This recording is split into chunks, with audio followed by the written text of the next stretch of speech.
420. Our next comedian is a legend in the beer industry. He's known as the Clark W. Griswold of the beer industry. Please welcome the man, the myth, the legend, Pohlcat.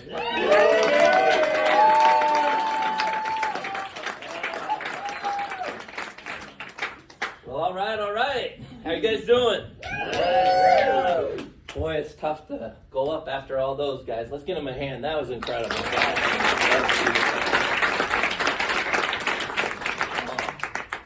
Well, I would like to welcome you guys to the Pohlcat reality tour, Unfortunately True. This is my first time, as he said, up here in a stand-up comic performance, and it's hopefully not my last. So, yeah, I'm called Pohlcat. You know, it is a bit of an unusual nickname, and people come up to me time to time and they'll say, "Hey, how'd you get the name Pohlcat?" Girls would come up to me back in the day. Yes, there were girls that would come up to me back in the day. They'd say, "Hey, why do they call you Pohlcat?" And I said, "Well, I was an ex-Chippendale in college." And they'd look at me like she's looking at me right now and say, "Really?" And I go, "Yeah, but you only recognize me from the waist down." So, hey, I took that a little bit further. So, I went out to Vegas, you know, and what do they say about Vegas? What happens in Vegas? Stays in Vegas. Now, if it happens with me, I tell everybody. So I'm going to tell you guys right now. So, I was down on Fremont Street. So, at the Fremont Experience, you guys have all been down there? So, and I noticed this long line of girls. And I looked and I went, "Oh my God, that's the Chippendale booth. And I'm a Chippendale." So I took my shirt off, and all I'm wearing is a back brace because I have a really bad back. And I walked into the booth, and there were two Chippendales working. I put my arm around one, the arm around the other, and said, "Hey boys, time for your break." Instantly, the shock look of the girls next in line are like, "Is he serious?" But the Chippendales were laughing so hard that they made me an honorary Chippendale. So I have that going for me, which is nice.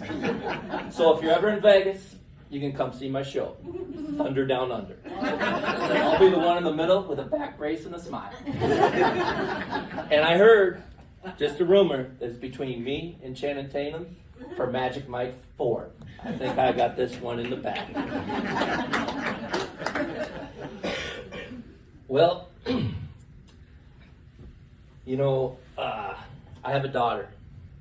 Yep, she's in the crowd. She does not want me to introduce her, so pay no attention to that table over there. She told me last night, "Dad, please do not introduce me."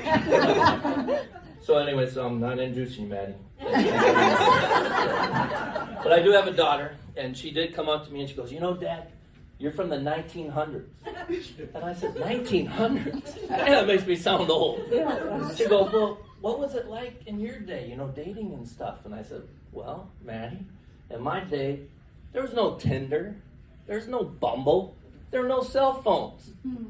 I had to get up enough guts to go up to girls and get rejected in person." And I think that's why I'm such a good beer guy, because I got rejected by so many girls in my younger days. Just rejection doesn't even bother me anymore.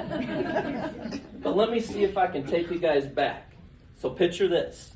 Me, a $1.20, dark brown mullet, poison jean jacket, no sleeves. That's right, sun's out, guns out. I look good. And where do you go back then to meet girls on a Friday night? The roller rink. Inevitably, the lights would dim down. You know what that means? Guy's choice. So I'd skate over to all the girls. I'd start at one end, work my way to the other one, ask them in a couple skate. 9 times out of 10, yes sir, they'd say no. But that 10th time, wow. Yeah, she said no too. But I never quit trying until one night the stars aligned. The Poison song, "Every Rose Has Its Thorn," came across the loudspeaker. The lights dimmed down, and I skated over. And I asked for my 87th try. I asked the young lady to couple skate, Miss Tamara Brailsford, and she said yes. So I grabbed her, took her out. We skated around the rink till the song was done, and then we skated over, sat down on the bench right next to each other, and I said to myself, oh yeah, I'm gonna make my move. So I went in for the kiss, and she said, no, not happening. Could have had all this, Tamlin. Yeah. You know, things are different now, today, than they were back then. You know, I was watching this documentary on Generation Z, on things that they really enjoy to do. And one of the things they really enjoy, virtual dating, Zoom dating by a computer. And I thought to myself, wow, that could have been really good for me back then. Because on a computer, I'm very attractive. Virtually, I'm hot. And if I was to get rejected, I'm already in the comfort of my own home. I just turn the computer off, go out to the couch. No spending $100 on some fancy dinner where I drive home later with nothing but frustration and regret. All you guys know what I've been through. Yeah, you know.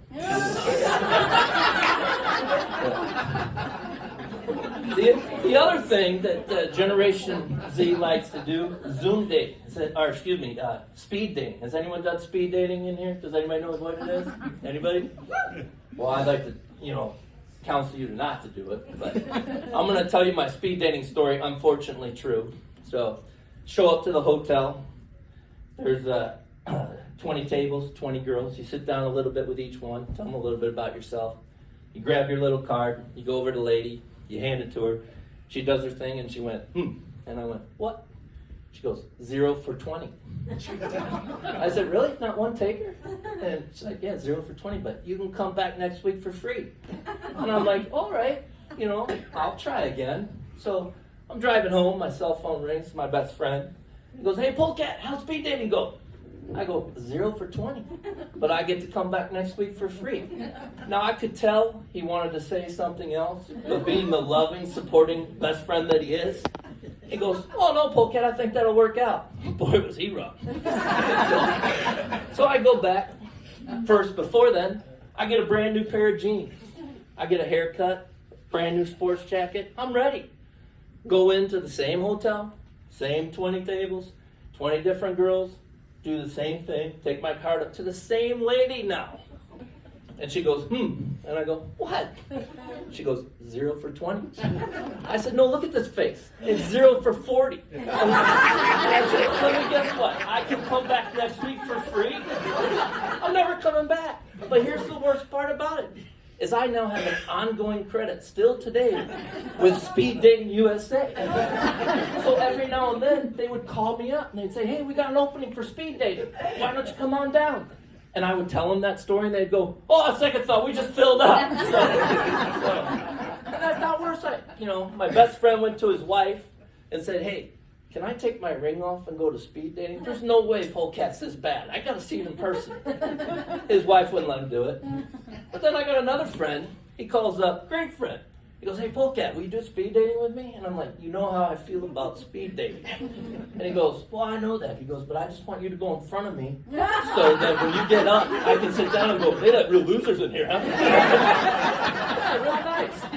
So, and credit was Speed Dating USA. So I got that going for me, which is not nice. Yeah, well, just like my daughter, my wife's in the crowd. She wishes to remain anonymous, so pay no attention to that table. She did not want me to introduce her. So, and I'm like, well, babe, is it because of all my horrifying dating stories? You don't want to know who actually married me? And she said, oh yeah, most definitely. So, she is not over there, so pay no attention to that table over there. So, well, I can be quite a lot to handle sometimes. There's friends, family. The new friends that I have in the comedy class here would agree with that. But there is a solution. There is a new holiday. Now, this holiday is not federal. It can happen at any day, anytime, anywhere. And that's called Pohlcat Free Day. There's a lot of people in this room that have celebrated Pohlcat Free Day, you guys. But like my nickname, people will come up to me and go, well, hey, how did Pohlcat Free Day come about? And I'll go, well, Pohlcat Free Day was coined by my best friend, Mike Lewis, on a trip that we did to Munich, Germany for Oktoberfest. We had the incredible opportunity, thanks to the generosity of Ted and Jody Marty from the August Shell Brewing Company, to take us over to Munich, Germany for Oktoberfest. You might ask them now, they might want to change that decision, but it's too late, we were there. Anyways, so I'm going to try to take you back again. So picture this. We're all out partying during the day, Oktoberfest, great. We get back. Unfortunately, Lewis drew the short straw. He had to room with me. And I have a tendency to sleepwalk. Yeah. It's gotten me in trouble in the past. So picture this. You're asleep. All of a sudden you wake up. It's got to be about 3, 4 in the morning. And I'm standing over you, dead sleep in my underwear, tucking you in like a little kid. Sleep tuck. And Lewis, in a very calm manner, tells me to get the hell back over into my bed. 45 minutes later, I'm doing it again. He wakes up, I'm doing it again, twice. Sleep tuck.